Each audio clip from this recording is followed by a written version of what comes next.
Bonjour les cancers, j'espère que vous allez bien. On va découvrir ensemble vos énergies pour la première quinzaine de mars. Gardez bien à l'esprit comme d'habitude que ce sont des énergies générales, c'est comme une sorte de météo et vous seul décidez de ce que vous en faites. Donc prenez uniquement ce qui résonne pour vous dans ce tirage et le reste vous laissez. Je vous invite également à consulter les vidéos de votre ascendant et des autres signes de votre thème astral pour compléter ces informations. Ici, l'énergie avec laquelle vous entrez dans cette quinzaine, ce que vous voulez pendant cette période, comment vous vous sentez, la force qui vous soutient, le challenge à relever, le résultat global de cette quinzaine et un message conseil pour finir. Les jeux que j'utilise dans ce tirage sont le tarot des jeunes sorcières et le tarot des anges gardiens. Vous retrouvez sous chaque vidéo en description tous les tarots et oracles qui sont régulièrement utilisés sur cette chaîne, ainsi que le lien pour les guidances personnalisées. Alors, on y va. Vous avez le valet de bâton, le 7 de coupe, le 10 de denier, 5 de coupe, roi de bâton et 6 de bâton. La moitié du tirage en bâton, valet, roi, 6. Donc, il y a quelque chose c'est marrant, j'ai 3 cartes. J'allais dire, il y a quelque chose d'actif, de dynamique, il y a beaucoup de choses à faire, ça va vite, il y a de l'envie, il y a de la passion, il y a peut-être une espèce de tourbillon aussi autour de vous, d'avoir beaucoup de choses à gérer. Et en même temps, j'ai 3 autres cartes, 5 de coupe, 7 de coupe, 10 de denier, où là, c'est le contraire. C'est posé, c'est tranquille, c'est lent, on est davantage, là on est dans la stabilité de l'acquis, de ce qui a déjà été bâti, on en profite. Et puis avec ces deux-là, on est plus dans le ressenti, dans le fait de se poser intérieurement pour ressentir, pour ouvrir les possibles, pour laisser derrière soi ce qui n'est pas, ce qui n'est plus, ce qui ne convient plus. Donc il y a quelque chose, là, il y a une espèce de décantation et puis d'ouverture intérieure dans le cœur. Et puis dans la matière, il y a un truc qui s'exprime assez vivement. Alors il y a peut-être un équilibre à trouver entre les deux. Peut-être qu'il y a cette forme je ne sais pas pourquoi, j'ai le mot digestion qui me vient, digestion émotionnelle, de se tranquilliser intérieurement, de laisser poser, reposer les choses intérieurement, alors que extérieurement, ça s'agite en même temps. Bon, prenez si je vous livre comme d'hab. Hein. Des fois, je sors des trucs, je m'entends partir sur un truc, d'où ça sort? Enfin, d'où ça sort? Oui, il y a des... Bon, bref, comme d'habitude, ça m'amuse, et vous prenez ce qui résonne pour vous, le reste, vous laissez. Vous entrez dans cette quinzaine avec l'énergie du valet de bâton, de la curiosité, de l'envie de découvrir une nouvelle activité, une nouvelle personne. Peut-être que vous êtes au début de quelque chose aussi, nouveau boulot, nouveau projet, nouvelle relation. Il y a quelque chose qui est fun. Hein. Regardez comme ces deux personnages là sont en train si mon focus voulait bien être coopératif, ils sont en train de danser, de s'éclater. Il y a vraiment quelque chose de très agréable. Il y a peut-être... alors ça peut être un démarrage dans la matière. On fait des expériences avec le valet de bâton, donc c'est pas forcément un démarrage non plus pour... on ne sait pas forcément si ça va tenir la route, on ne sait pas forcément si ça va aller loin, si on va continuer cette relation longtemps, ce boulot longtemps, ce projet longtemps. Ce qu'on sait, c'est que ici et maintenant, il y a cette envie, il y a ce désir, cette pulsion, il y a ce côté c'est fun, et puis on s'éclate et on fait cette expérience à fond. On en jouit à fond. Et puis on verra avec le temps comment ça se passe.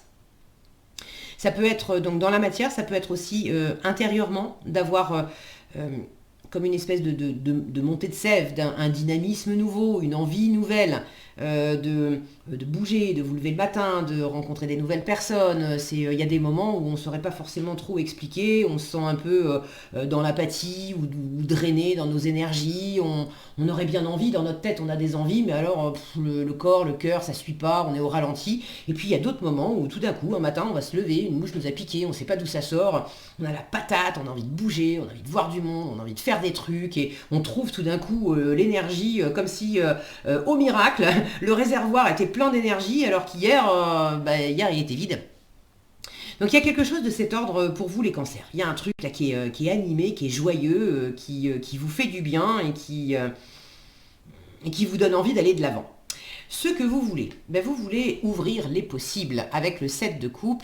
On ouvre le champ des possibles, on découvre les nouvelles possibilités, on a de nouvelles options. Alors vous voulez plusieurs options, vous voulez vous faire plaisir, vous voulez... Là j'ai aussi ces différents personnages qui sont en train de boire, de s'abreuver là dans ce chaudron. On a quand même un petit peu ce côté un peu tentation là avec le diablotin qui tend un serpent. J'ai une notion là de métamorphose, comme si vous aviez envie de profiter de quelque chose, de quelqu'un, ou d'exprimer cette énergie dynamique, créative, curieuse, et d'aller vers des choses qui vous aident à vous transformer, le côté métamorphose mu en fait du serpent.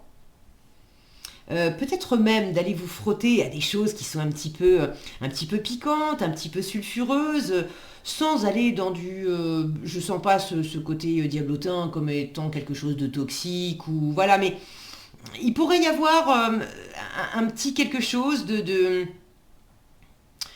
céder à la tentation, de franchir un tout petit peu d'un orteil, une ligne où on sait que ça pourrait être un petit peu too much pour quelque chose. C'est pas bien grave, mais il y a...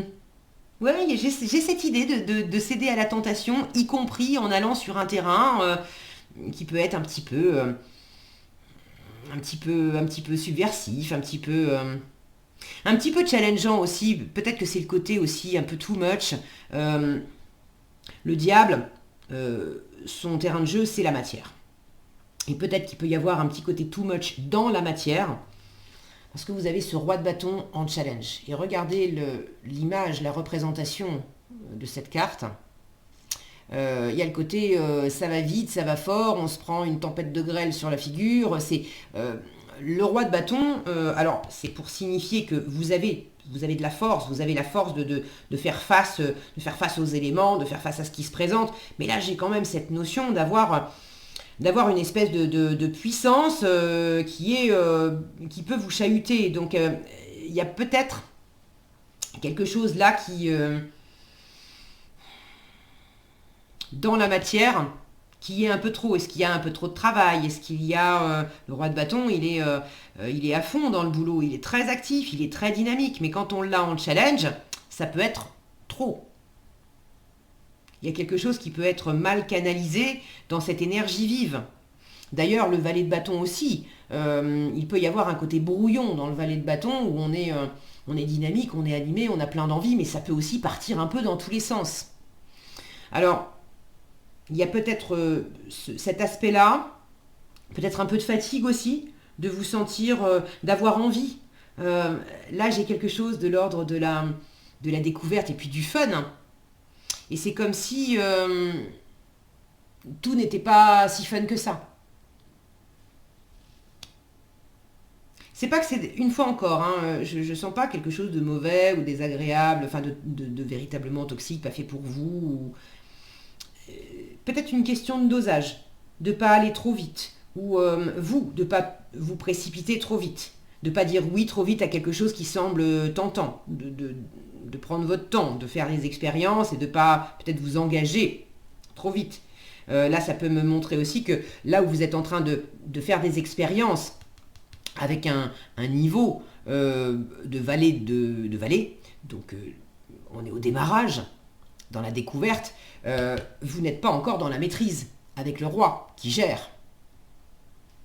Donc il y a aussi cette latitude à garder, que vous ne pouvez pas tout contrôler. Vous n'avez pas non plus toutes les ficelles.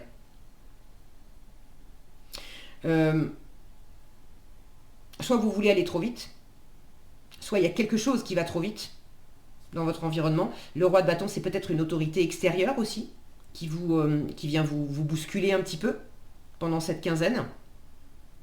Je vous rassure tout de suite, ça va bien se passer. Vous avez en résultat un 6 de bâton qui est une carte de victoire. Donc c'est de la réussite, on aboutit dans une... on passe une étape, on aboutit dans quelque chose qu'on mettait en place, on surpasse une difficulté, une épreuve, on se met en avant également. Et alors, dans la représentation de cette carte, on a cette femme qui a laissé tomber, qui est presque nue. Donc il y a cette notion de se mettre en avant, à l'éclairage de cette bougie, là on se met en lumière, mais on ose se mettre en lumière aussi, quelque part dans sa vulnérabilité, dans ce côté un peu débutant du valet. Je ne vais pas faire semblant d'être, voilà, de porter... je ne vais pas jouer de rôle, je ne vais pas porter de costume, je ne vais pas faire semblant. J'en suis au début. J'ai très envie, ça m'éclate, j'ai envie d'avoir des possibilités, des options, j'ai envie de tester, super. Mais je ne sais pas exactement. Et je ne vais pas faire semblant de savoir. Par ailleurs, dans votre état d'esprit, 10 de denier, vous êtes quand même assez stable. Le 10 de denier, c'est l'énergie qui est arrivée au bout de quelque chose, c'est un accomplissement dans la matière, dans la construction, c'est la famille, c'est l'héritage, c'est l'entreprise, c'est tout ce qui a été bâti, construit jusqu'à présent, dont on peut vraiment jouir, qui nous apporte une structure, le côté symboliquement, le côté solide qui abrite de la maison. Maintenant, on a aussi cette représentation d'être sur un radeau avec le 10 de denier, on a cette notion d'héritage. Et de peut-être être dans l'état d'esprit de voir, d'aspirer à d'autres possibilités. Parce que à la fois, il y a les valeurs que vous portez intérieurement, les valeurs qui vous sont chères, qui sont vraiment les vôtres. Parce que des fois, on porte les valeurs de la famille, justement, par héritage, mais ce n'est pas forcément nos valeurs. On ne fait que reproduire par mimétisme, perpétuer des traditions, des lois, des façons de se comporter, de vivre sa vie. On n'a jamais vraiment remis en question ces choses-là parce que les parents, les grands-parents, tout le monde a toujours fait comme ça dans la famille. Et puis on en arrive à un stade où finalement, est-ce que moi, ça me correspond? Et bien, au travers de quelque chose que vous êtes en train de vivre, de découvrir, d'expérimenter, vous pouvez vous rendre compte que non.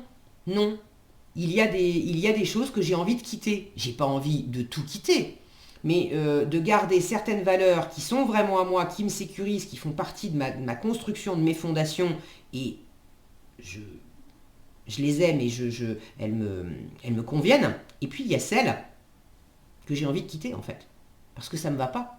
C'est pas à moi ça. J'ai ça dans mes valises, mais c'est pas à moi. Donc vous êtes quand même dans cet état d'esprit d'abondance, de vous sentir sécure, de vous sentir bien entouré, de vous sentir rassuré dans la matière par un environnement, rassuré dans vos valeurs, dans vos expériences, dans les gens qui vous entourent, qui vous apportent aussi des choses stables et rassurantes. Il y a des gens, il y a tout un environnement que vous connaissez depuis longtemps qui vous apporte cette stabilité. Et en même temps, vous vous appuyez sur cette stabilité et en même temps, il y a cette découverte, cette nouveauté que vous êtes en train d'explorer. Et ça vous demande de laisser une part de l'acquis derrière vous. Ça ne veut pas dire jeter le bébé avec l'eau du bain, mais par moments, c'est aussi accepter de quitter momentanément une zone de confort pour faire pleinement l'expérience de la nouveauté et pouvoir revenir. C'est un peu comme si on quittait la maison dans laquelle on vit. On ne va pas la quitter indéfiniment, mais on va la quitter pendant 1 mois, 2 mois, le temps, ou même 6 mois, le temps d'aller faire une expérience à l'étranger, le temps de faire autre chose. Et puis, à un moment, on va revenir. Mais quand on va revenir, on va retrouver, on n'aura jamais quitté réellement ces fondations, on ne les aura pas perdues, on les aura juste mises de côté pendant un temps. Quand on va les retrouver, on va retrouver des choses qui nous conviennent toujours, et puis en même temps, on aura un nouveau regard à travers un nouveau prisme avec ce qu'on aura développé. J'espère que je suis claire dans ce que je vous dis. Donc il y a cette notion de laisser quelque chose derrière vous, sans forcément non plus quitter toute la sécurité que vous avez. C'est à vous de sentir comment ça se vit pour vous. Si vous avez d'ailleurs envie de partager dans les commentaires, je suis ravie de vous lire toujours. Mais en force, vous avez cette notion de laisser derrière vous quelque chose, quelqu'un, une attitude, un comportement. Le 5 de coupe, c'est le deuil. Donc en force, c'est le fait de faire un deuil. Alors faire le deuil d'une relation, faire le deuil de quelqu'un qui est parti, faire le deuil d'une façon d'être, faire le deuil d'attente, de projection, de choses que vous imaginiez et puis qui finalement ne verront jamais le jour. Il y a cette notion de prendre soin de vous, à vous focaliser maintenant sur ce qui est à votre portée, et ce qui est à votre portée, c'est de la nouveauté, plutôt que de rester scotché sur ce que vous aviez précédemment ou ce que justement vous n'aviez plus et vous espériez quelque part le retrouver ou fonctionner sur l'ancien mode, mais ça marche pas, ça marche plus, ça marchera jamais. Donc en force, il y a vraiment ce regard qui se change et on reprend, là j'ai cette sorcière qui se maquille, qui se fait belle. Il y a cette notion de se retourner à nouveau vers l'avenir pour célébrer, pour être fier de soi, pour se montrer, pour séduire à nouveau, pour rencontrer quelqu'un d'autre. Après avoir passé un moment où on s'était peut-être replié sur soi, enfermé dans des habitudes, aussi parce qu'on avait besoin de temps pour tourner la page sur quelque chose. Donc, même s'il y a encore certaines choses qui peuvent vous chahuter pendant cette quinzaine, même si vous ne vous sentez pas encore bien stable et bien maître de la situation, même si par ailleurs vous avez également envie avec le 7 de coupe de ne pas vous tromper, parce que il peut y avoir ce côté fantasme, illusion du 7 de coupe, et vous n'avez pas envie de vous tromper. Mais c'est ok, c'est en faisant l'expérience et en tournant véritablement la page et en allant de l'avant que ça va bien et que vous avez cette victoire, même si vous ne vous sentez pas super sécure parce que voilà, un peu vulnérable, c'est la nouveauté, donc mais vous allez au-delà, vous vous montrez vraiment. Vous pouvez être fier de vous. Là, il y a de la fierté de soi et puis il y a de la reconnaissance extérieure de ce que vous avez traversé, de ce que vous avez fait et de ce que vous méritez, de cette nouveauté, de cette nouvelle page qui se tourne. Donc c'est une jolie énergie pour boucler la quinzaine. Qu'est-ce que vous avez en conseil? Le 10 de l'action, encore des bâtons. Alors le 10 de l'action, c'est beaucoup d'action, trop d'action. On vous dit vous travaillez trop. Vos anges gardiens vous demandent, c'est peut-être ça aussi, le côté ça va vite, ça va trop vite, il y a beaucoup de choses, on ne maîtrise pas tout. Vous travaillez trop, vos anges gardiens vous demandent de trouver un équilibre entre votre vie professionnelle et votre vie privée. Cette notion-là, on se maquille parce qu'on va sortir, on va se faire du bien, on va rencontrer quelqu'un. Faut aussi vous prendre des moments de pause, ok? Sachez demander de l'aide afin de vous soulager et de prendre soin de vous. S'éreinter pour rendre les autres heureux peut être néfaste à votre santé. Donc prenez soin de vous et n'en faites pas trop non plus les cancers pendant cette quinzaine. Voilà ce que j'avais pour vous, j'espère que cette vidéo vous sera utile. Si elle vous a plu, je vous invite à la liker, la partager, la commenter. Et pour être averti quand je publie de nouvelles vidéos, il suffit de vous abonner et d'activer la cloche des notifications. Prenez bien soin de vous, passez une excellente quinzaine et je vous dis à bientôt dans un prochain tirage.